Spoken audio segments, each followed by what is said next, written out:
यहाँ पकड़ना है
बैठ जाओ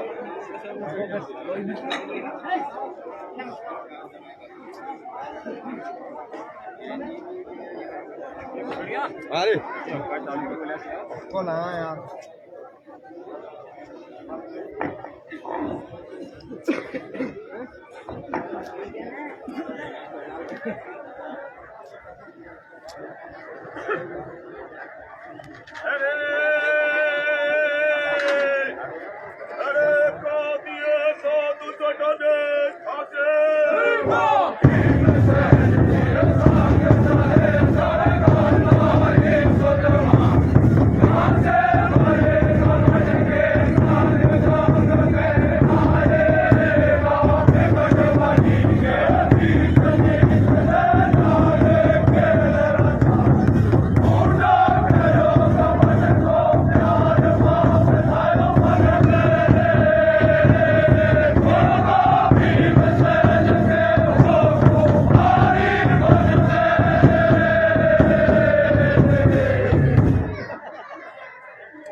बैट बेचते करता है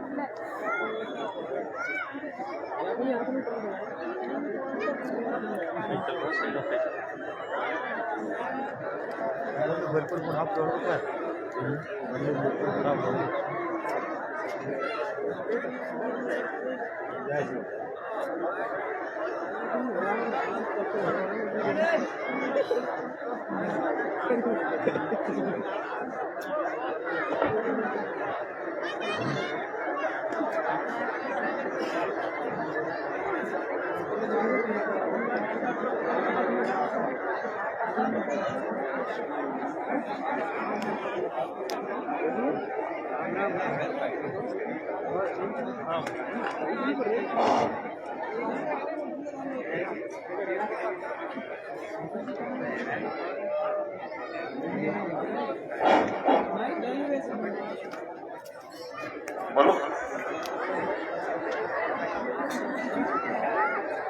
अरे क्या बना रहा है?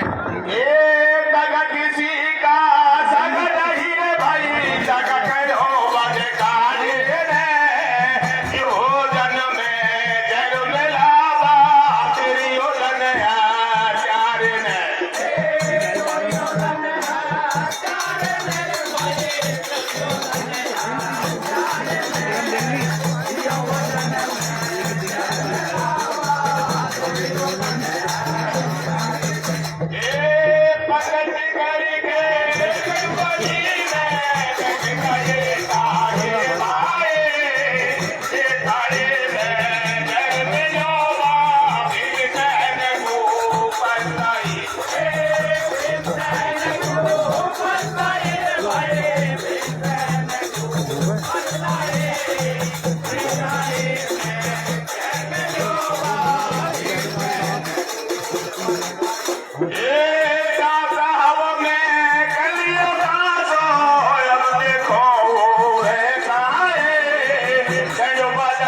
क्यों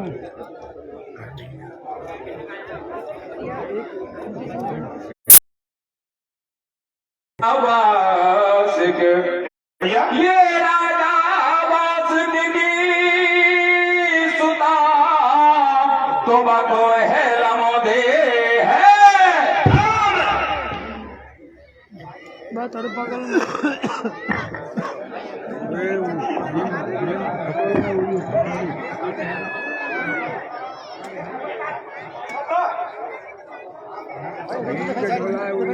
देखिए प्यारे सज्जनों, हस्तिनापुर में होता क्या है, 100 कौरव और 5 पांडव। लेकिन पांडवों से कौरव जलते थे, ईर्ष्या करते थे। इसलिए उन्होंने सोचा कि इनमें भीमसेन ज्यादा बलवान है और यदि भीमसेन किसी उपाय से बढ़ जाता है तो हम निष्कंटक हो जाएंगे। सज्जनों, भीमसेन को जंगल में ले जा करके और भोजन में खैर मिला करके और भीमसेन की हत्या कर देते हैं और उसका शव गंगा जी में बहा दिया जाता है। अब देखिए सज्जनों, आगे क्या होता है। यहाँ से कथा का दूसरा अध्याय प्रारंभ होता है। क्या होता है कि राजा वासिक जो पाताल लोक का राजा था और उसकी एक बेटी थी जिसका नाम था अहलम्बे। सज्जनों, बेटी विवाह के योग हो चुकी थी, लेकिन राजा ने बहुत प्रयत्न किया। कहीं पर घर मिल जाए तो वर नहीं मिले और वर मिल जाए तो घर नहीं मिले।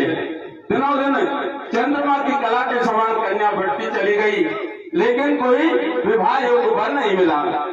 एक समय होता क्या है सज्जनों, श्रावण का महीना है और श्रावण के महीना में पाताल लोक के अंदर उस कन्या की सारी सहेलियां आई सामान मनाने के लिए, जो उससे उम्र में छोटी थी, लेकिन उनका विवाह पहले हो गया, उनके बाल बच्चे थे। राजा वासिक की बगिया में झूला झूलने के लिए जाती हैं और झूलते झूलते उनसे कहने लगी कि अरे बहन, देखो हम तेरे से उम्र में छोटी हैं, लेकिन हम सभी बाल बच्चे वाली हैं, और क्या कारण है जो तेरा अभी तक व्यवहार नहीं हुआ।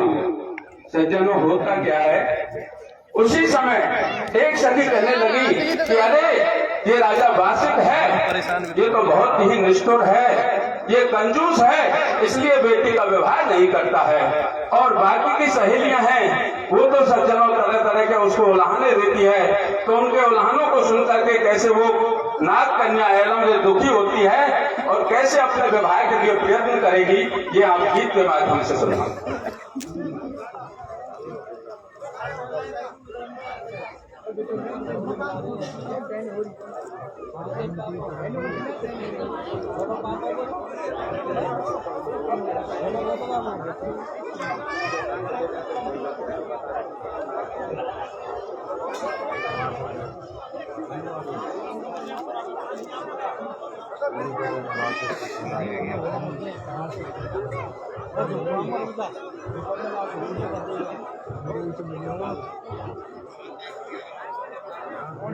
तो देखिए किस प्रकार से बाबा में झूला झूलते हुए क्या वार्तालाप हो रही है सज्जनों।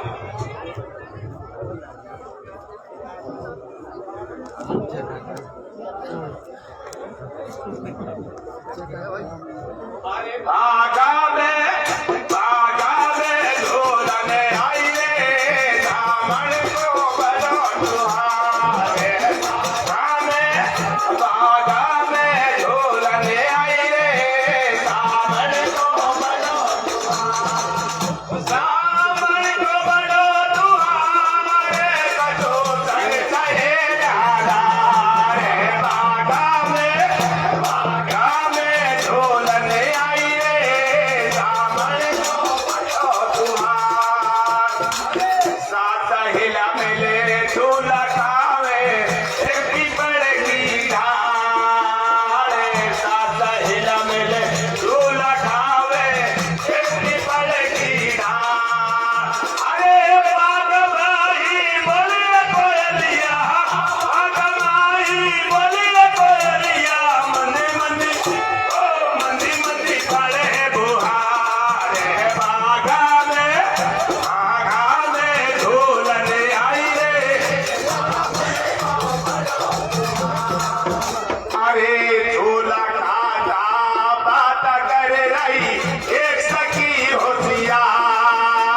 देखिए सज्जनों,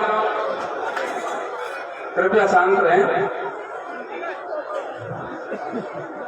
और ये कविता श्रोता बंधुओं शांति से रहे। रमेश जी आपके बीच में पधार चुके हैं। युवा पार्टी के जो कार्यकर्ता है अपने स्वागत का सामान को लेकर के जल्दी आ जाओ। तो देखिए क्या होता है, इस प्रकार से सखियां अहलमदे नाग कन्या की हंसी कर रही हैं और वो उस हंसी को स्वीकार करते हुए, चुनौती लेते हुए जंगल में जाती है और तपस्या करके भगवान शंकर से कैसे वरदान प्राप्त करती है भैया। और सखी आपस में किस प्रकार से उलाहना दे रही है, क्या कह रही है। हेलो, आए तो हूँ। हेलो, आए तो हूँ। जीवन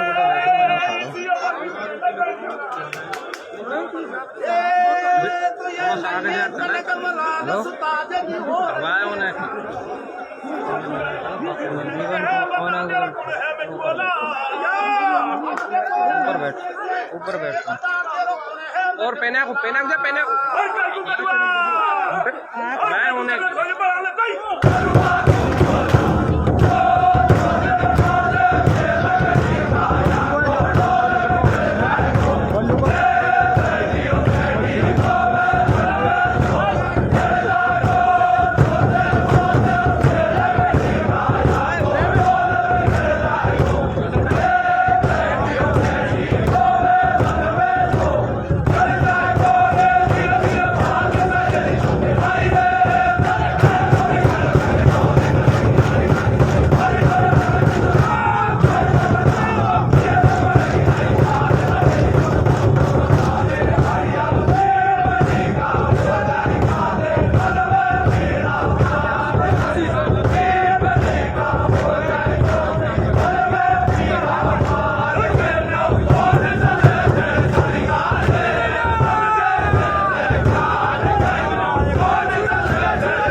आदरणीय श्रोता बंधुओं, जो नहीं करे शांति से बैठ जाए।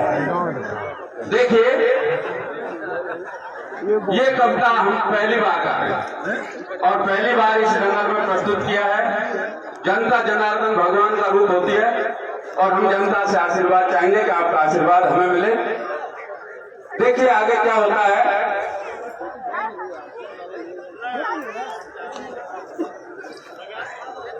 सज्जनों, अरे पाताल लोक में वो राजा बासिक की बेटी की उसकी सहेली हासिल कर लेती है कि तू तो जीवन भर कुंवारी रह जाएगी।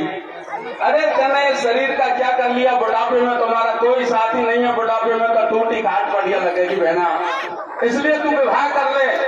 तो सज्जनों, इस बात को सुन करके और वो नाग कन्या एलमदे भगवान शंकर की तपस्या करने के लिए जंगल में जाती है और प्रतिज्ञा करके आती है कि मैं ऐसा पति ढूंढ करके लाऊंगी जिसके सामने तुम्हारे सबके पति उसके पांवों के चरणों की धूल के बराबर होंगे।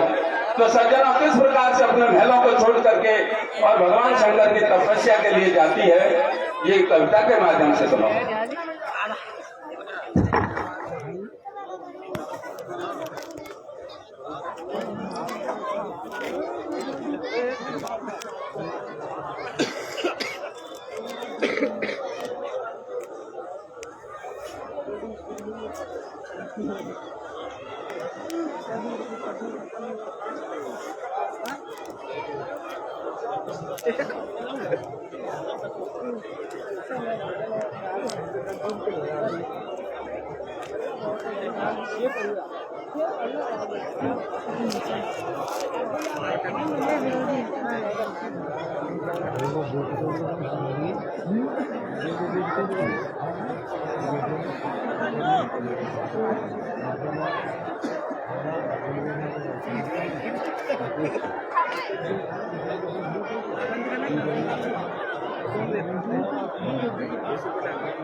हाँ, तो देखिए किस प्रकार से अपने महलों को छोड़ करके भगवान शंकर की तपस्या के लिए जाती है नाग कन्या। सुनो सज्जनों।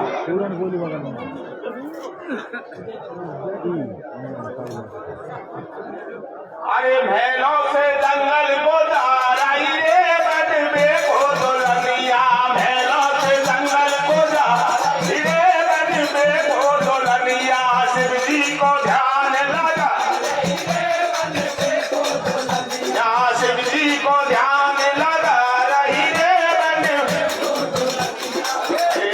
लगावे रोटी पानी लगावे, ध्यान लगावे रोटी पानी लगावे, ध्यान लगावे रोटी पानी लगावे, ध्यान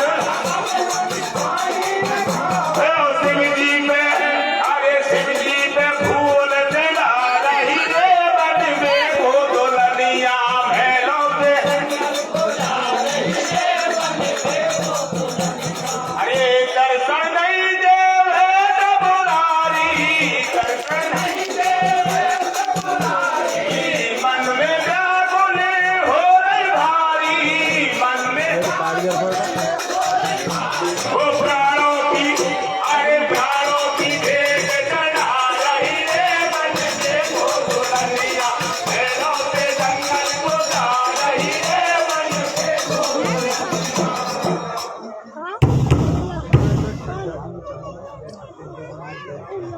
तो सज्जनों, क्या होता है, अरे उस नाग कन्या को 6 महीने व्यतीत हो जाते हैं, लेकिन भगवान शंकर अपने नेत्रों को नहीं खोलते हैं और इस बात से दुखी होकर के और भगवान शंकर को अपने प्राणों को त्यागने की सोचती है एलमदे। तो क्या कहती है,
तो जैसे ही नाग कन्या अपने प्राणों को त्यागने लगती है तो भगवान शंकर नेत्र खोलते हैं और क्या कहते हैं भैया,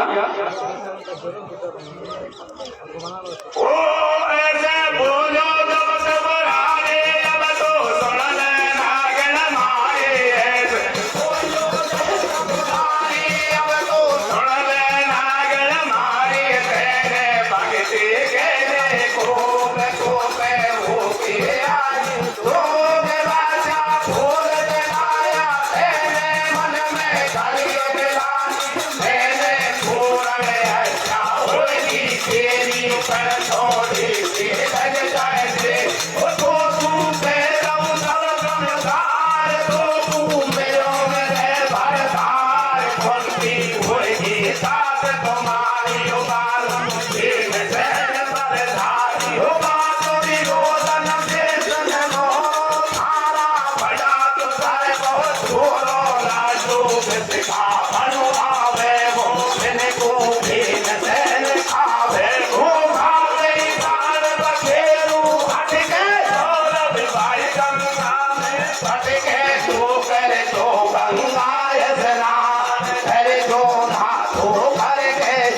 गई धंधो हुए साल भर में, अरे धंधो हो जाए पति सती संसार बना जो तारो, अरे ले घूंघट गिर वोट दिल को कर तो तन के सारो, सारा मेलन तो डब गएगा मोती आसूरे, अरे गति माँ बन जाए वो भरतार कौन सासूरे, ओ सारा मेलन तो डब गएगा मोती आसूरे, अरे गति माँ बन जाए वो भरतार कौन सी सासूरे।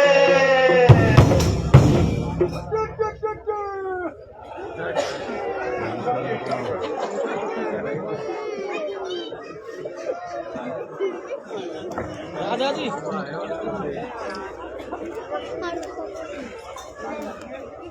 गाड़ी पवाओ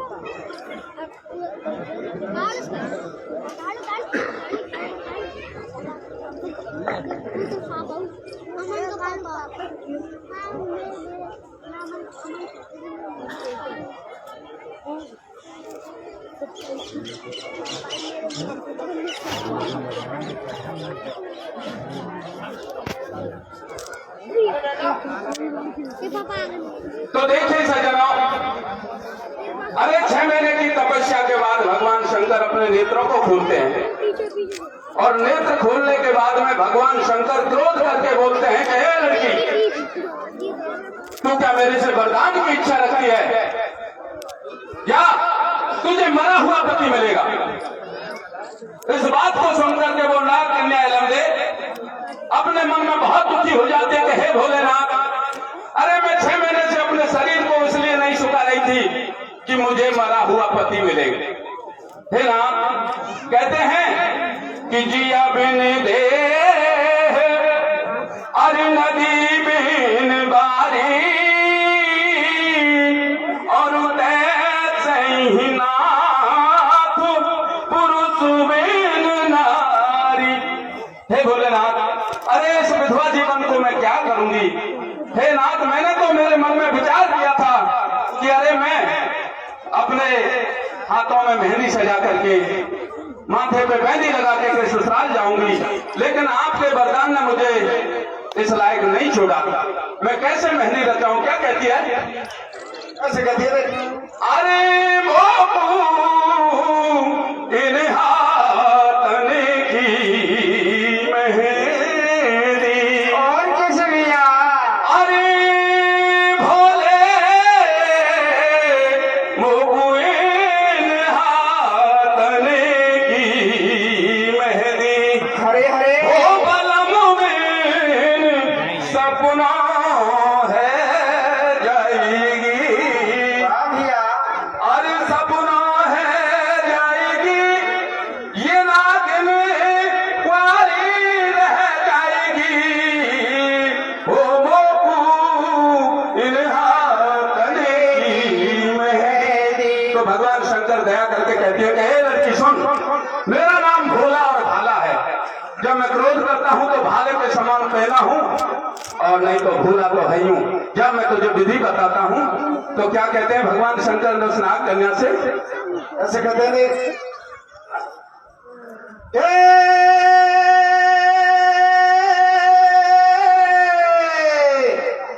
ये शिव जी के सुन के वचन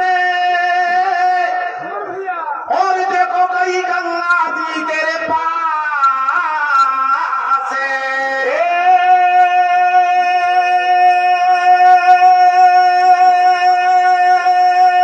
तन मन से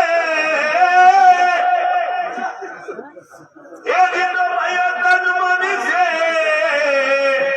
अरे भक्ति करे तो भाई पिया लड़की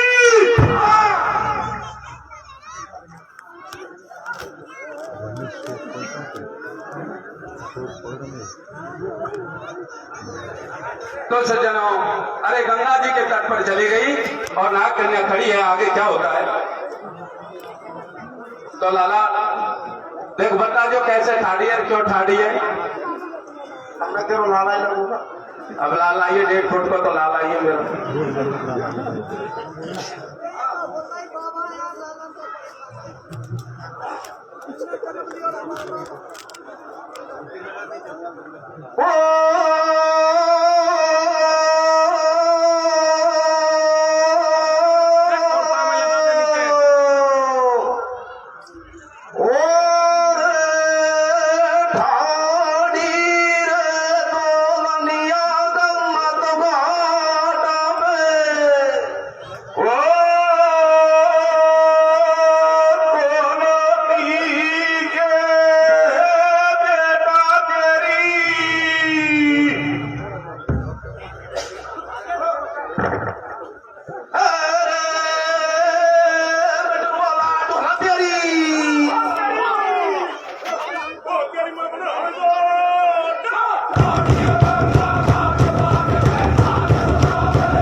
अरे सोनू डबल रुपया लगा इनके।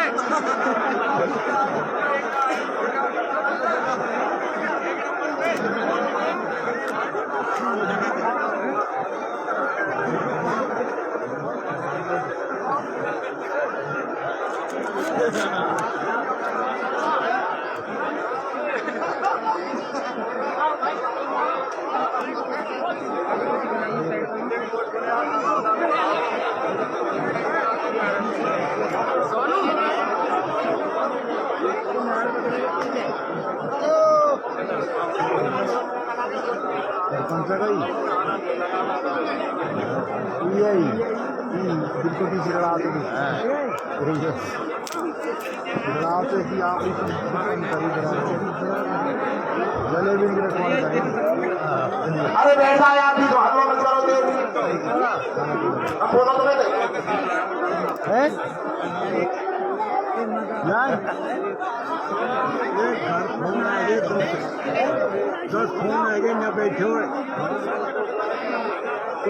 उनको बीमार रहेगी घर जान दो काम सात दिन लगो करौली जन खा भाई को काम पड़ा को बाहर दे बेटा भी हम तोड़ पड़ा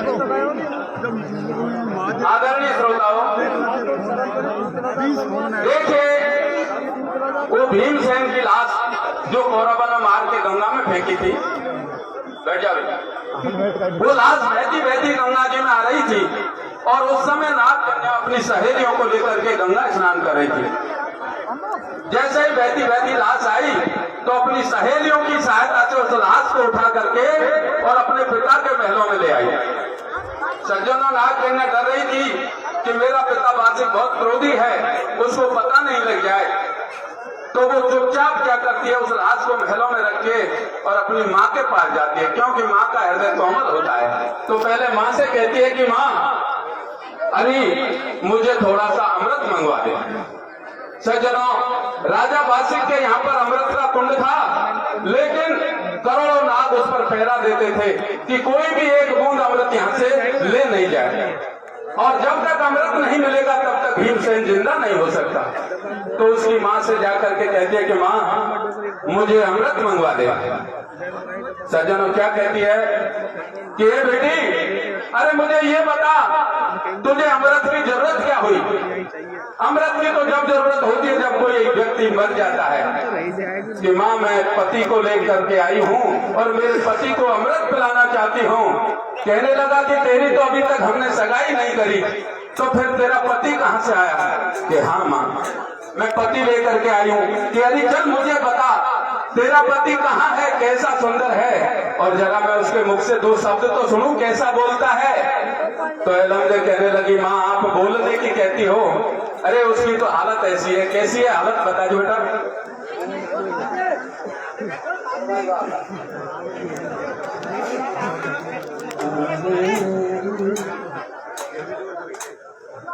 हाँ बेटा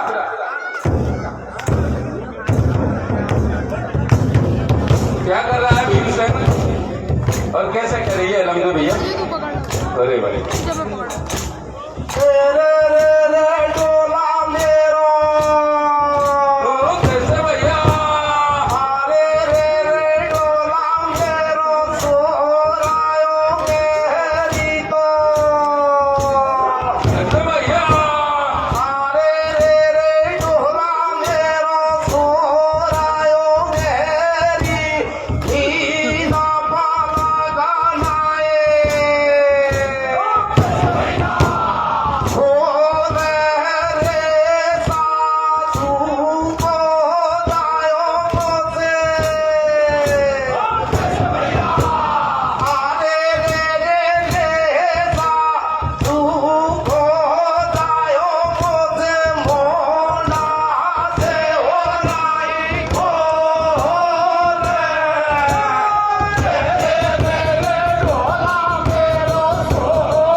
तो देखिए सज्जनों, अरे जब एलमदे और उसकी माँ के बीच में वार्तालाप हो रहा था, उसी समय पर वहाँ राजा बासिक आ जाता है।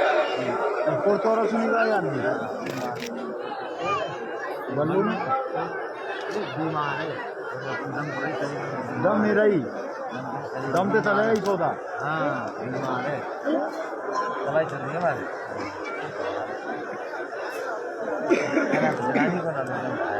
एकदम घायल है।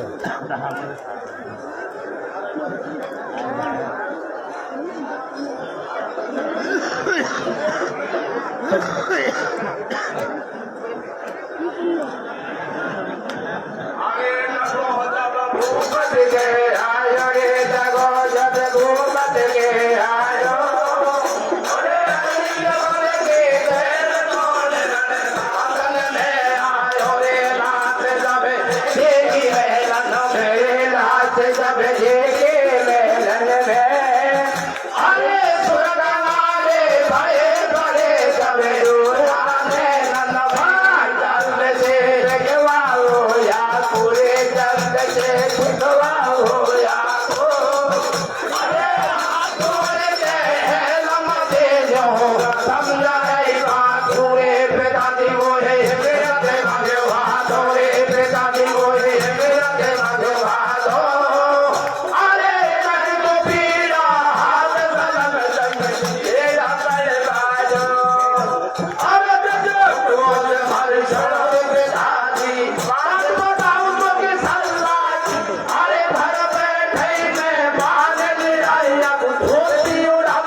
मैं तो सिर्फ की बात देख रहा हूँ यार, उड़ा दो तब तक।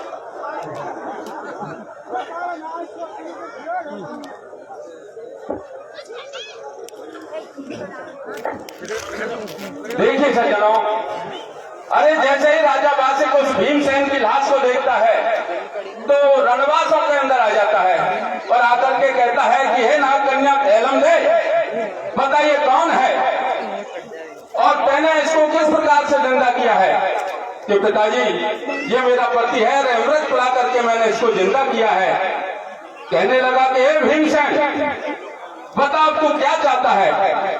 भीम कहने लगा कि मैं इस नागकन्या एलमदे के साथ विवाह करना चाहता हूं। इसने भगवान शंकर से वरदान प्राप्त करके मुझे प्राप्त किया है।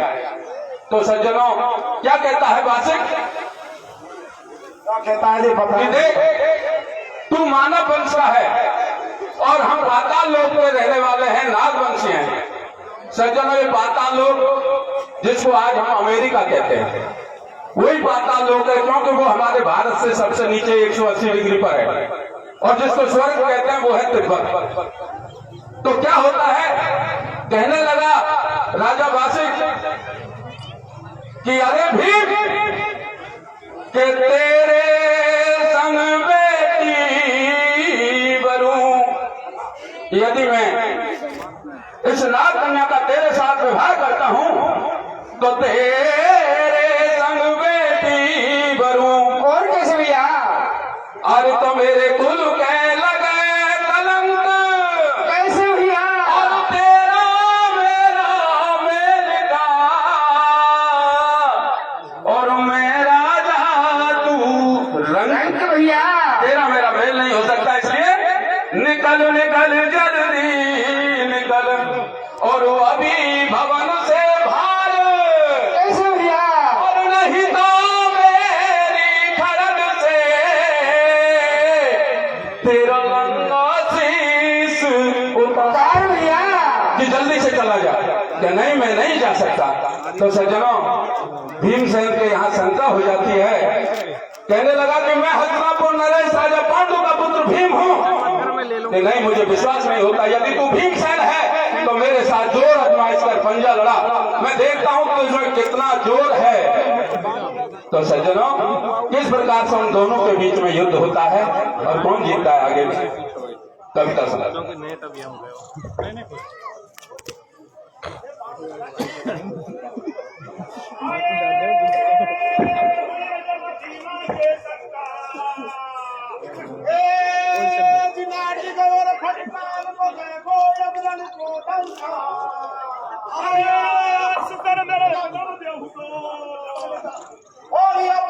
की माने नहीं रे पड़ गया नातन सुसुको। धीमे में बासक सुवर को, धीमे में बासक सुवर को। और दिन में छड़ गया तो पता है।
तो देखिए सज्जनों, अंतिम कड़ी है।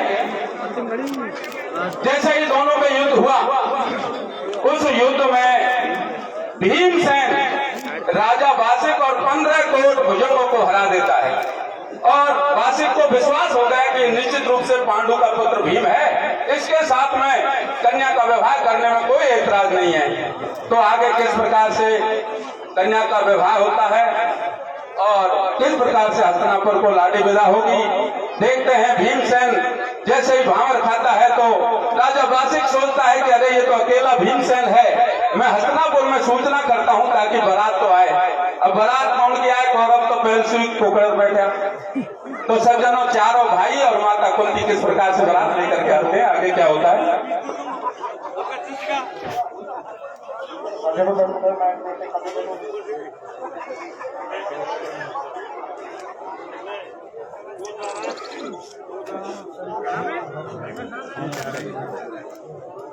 तो सज्जनों, देख लिया वासिक ने कि अब युद्ध तो हार गए, अब तो विवाह ही करवाना चाहिए। तो आगे क्या होता है।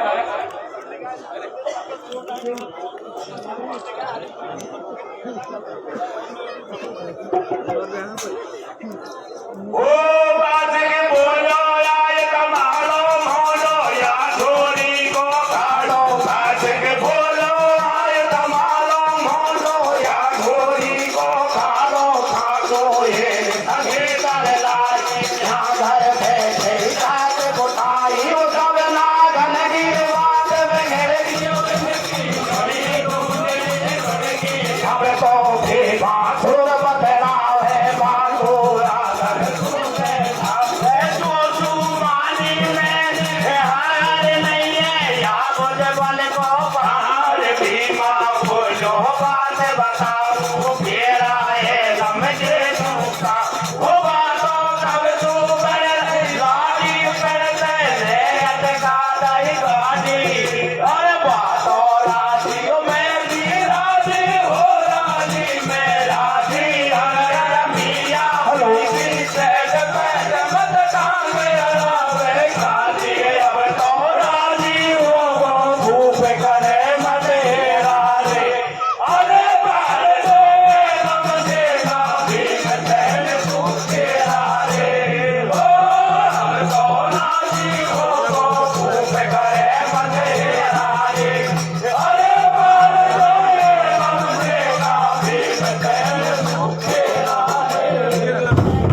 तो देखिए सज्जनों, भीमसेन ने आदेश दे दिया अपने गांव को, अपने सैनिकों को नगर को सजाया जाए, गलियों में इतनी सड़क दी जाए, तरह तरह के खम्भ द्वार बनाए जाएं, मणियों से सजाया जाए और तरह तरह की मिठाई बनवा करके, और किस प्रकार से ब्याह की तैयारी हो रही है, कैसे दूल्हा लाड़ी सज के शादी होती है भैया।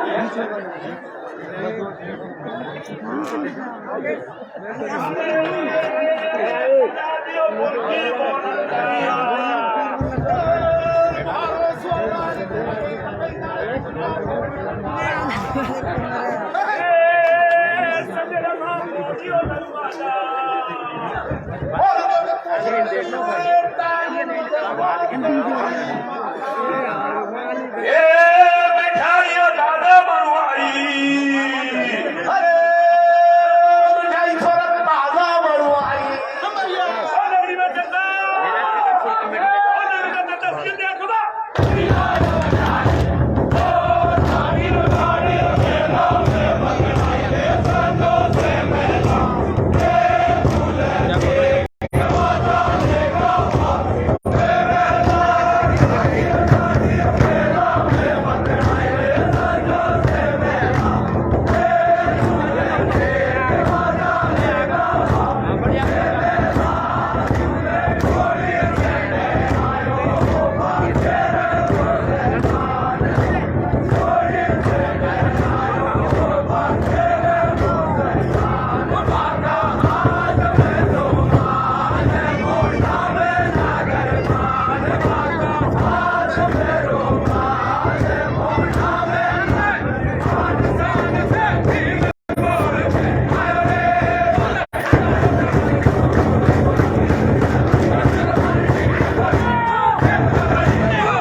कार्यकर्ता बंधुओं से निवेदन है, अगली पार्टी कलीपुर अपनी प्रस्तुति पेश करेंगे। जिससे पहले